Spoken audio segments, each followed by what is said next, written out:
So what we have here is water actually inside the double glazing pane.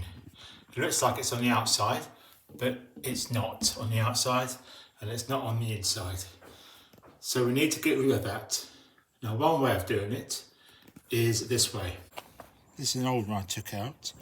If you look very carefully how it's put together. So what you can do is pull this apart carefully.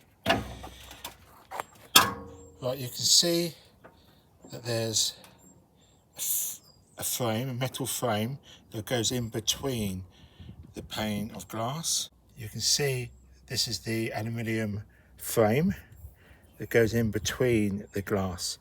And what you can do, you can drill a hole into the plastic and then into the aluminium frame if you take the pane out.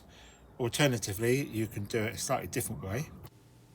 So what you can do is drill a hole just at the top of the window, and you can then put alcohol inside, spray it in, and then you can heat up the glass to evaporate the alcohol, and that hopefully will get rid of all the water inside in between the panes.